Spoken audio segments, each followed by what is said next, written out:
Hola alumnos, vamos a ver los sistemas de la nutrición. Comenzamos por el sistema circulatorio. Este sistema está formado por el corazón, los vasos sanguíneos y la sangre. El corazón es el encargado de bombear la sangre a todo el organismo a través de las arterias, las venas y los capilares. Las características que los diferencian tienen que ver con la estructura de los vasos sanguíneos y el tipo de sangre que van a transportar. En el caso de los capilares son los vasos sanguíneos más pequeñitos del organismo y unen estrechamente las venas y las arterias a nivel prácticamente de las células. El corazón consta de 4 cavidades y 2 válvulas. Estas cavidades, al ser un órgano muscular, le permiten bombear la sangre hacia los pulmones, en lo que llamamos la circulación menor, y de los pulmones hacia el corazón nuevamente. Llega, recibe esa sangre y la bombea a todo el organismo. ¿Por qué hace estos dos circuitos? Precisamente porque en los pulmones es donde va a oxigenarse la sangre y eliminar el dióxido de carbono. La sangre está compuesta por agua, sales y proteínas, y además por células especializadas. Es un tejido líquido, el único tejido líquido que tenemos. Las células son los glóbulos rojos o eritrocitos, los leucocitos o glóbulos blancos, las plaquetas, y también encontramos algunos nutrientes circulando en los grupos sanguíneos. ¿De dónde vienen? Pues de la configuración de los glóbulos rojos o eritrocitos. Los glóbulos rojos en su superficie tienen marcadores moleculares que se llaman antígenos, y el plasma sanguíneo tiene células que se encargan de proteger al organismo, que se llaman anticuerpos, y reconocen a los antígenos que no son propios de la misma sangre. Entonces, la gente que tiene antígeno A en su plasma tiene anticuerpos tipo B. Los que tienen antígeno B en el plasma tienen anticuerpos anti-A. Las personas que tienen grupo AB no poseen esos anticuerpos para los grupos sanguíneos, y las personas que tienen grupo 0 no poseen el antígeno, pero sí tienen anticuerpos A y B en el plasma. El grupo 0 es el más común de la población, el 60% de la población tiene este grupo. Aparte de estos están otros antígenos que se llama factor RH. Cuando está en la superficie del glóbulo rojo, el grupo es RH positivo.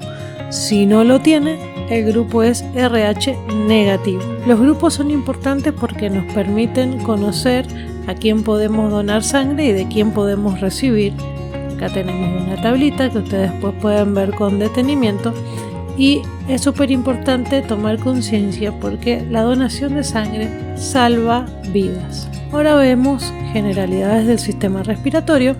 Este sistema nos permite ingresar el aire, de ella seleccionar el oxígeno y eliminar el dióxido de carbono. ¿Dónde se produce? Bueno, se produce en lo profundo de las vías respiratorias. Recordemos que el aire va a ingresar por la nariz hacia la faringe, en la parte posterior de la boca y la nariz.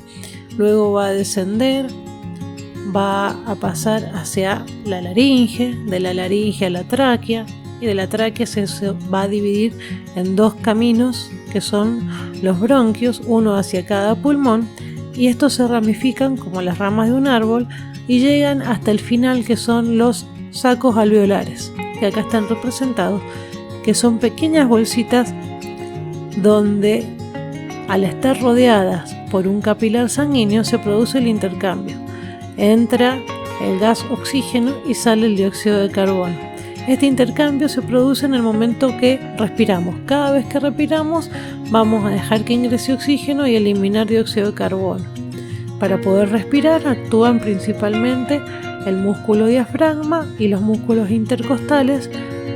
Cuando el diafragma se va a contraer, desciende, entonces expande el tórax, los intercostales se relajan y permiten que los pulmones ayuden a que se llenen de aire, y al hacer el movimiento contrario se va a expulsar el dióxido de carbono presente en el aire, ¿sí? Esto es la mecánica o mecanismo respiratorio. El sistema digestivo es un largo tubo en el que procesamos los alimentos. Está formado por distintos órganos y glándulas que lo acompañan y permiten la digestión. Podemos hablar de digestión mecánica, química y la egestión. Este camino que recorren los alimentos nos permite extraer los nutrientes de los alimentos para el buen funcionamiento de nuestro organismo. En la boca comienza la digestión mecánica con la masticación. Tenemos distintos tipos de dientes, cada tipo de diente permite masticar mejor determinados alimentos. Por ejemplo, los incisivos, los de adelante, cortan, los caninos o colmillos desgarran y las muelas trituran. Al masticar se produce saliva y la saliva se mezcla con los alimentos formando el bolo alimenticio. Esto sucede en la boca. Una vez que se forma el bolo alimenticio por acción de la saliva que tiene enzimas que degradan el azúcar, por acción de la saliva que tiene enzimas que degradan el azúcar, comienza la digestión química. El bolo alimenticio se dirige a través del esófago hasta el estómago y en él se mezcla con los ácidos del estómago formando una pasta más líquida, como una sopa, llamada quimo. Allí permanece por un determinado tiempo y se va degradando. Luego pasa a través de una válvula que se llama píloro hacia el intestino delgado. En el intestino delgado se agregan al quimo los líquidos provenientes del hígado, que es la bilis, y los provenientes del páncreas, que es el jugo pancreático. Estos líquidos permiten que se terminen de degradar los nutrientes hasta las partículas más pequeñitas, formando un caldo muy pequeñito lleno de nutrientes que son absorbidos en los primeros tramos del intestino delgado o duodeno y pasan a través de las células que se llaman enterocitos hacia el torrente sanguíneo y de ahí son distribuidas por la sangre a todas las células del cuerpo. Los nutrientes del kilo, porque aquí se forma el kilo, entonces son absorbidos y pasan a la sangre. Lo que no es absorbido continúa su recorrido hacia el intestino grueso. En el intestino grueso en el intestino grueso tenemos la reabsorción de agua, de minerales o algunas sustancias que el organismo todavía necesita, y lo que se descarta, los desechos, forman una pasta conocida como materia fecal, que es eliminada a través del recto y el ano en el proceso de la egestión. Para que se pueda mover todo este contenido, el sistema digestivo tiene movimientos, ¿sí?, que se llaman peristálticos, que permiten que avance la comida o los alimentos, y en el intestino grueso se llaman movimientos australes porque las onditas que forman el intestino grueso, son músculos, se van a ir contrayendo. Se llaman austras, esas estructuras musculares que forman parte de las paredes del intestino y permiten que avance la materia fecal y pueda ser eliminada. Finalmente tenemos el sistema excretor. En este sistema la sangre va a ser filtrada y se va a formar la orina. Está formado por los riñones y la vejiga con los vasos que comunican. Finalmente la orina es eliminada a través de la uretra. El proceso de formación de este líquido se da en lo profundo del riñón, en unas estructuras llamadas glomérulos que filtran la sangre. Luego ese filtrado pasa por una serie de tubos extensos donde se recupera todavía más sales y minerales que pueden ser útiles y agua.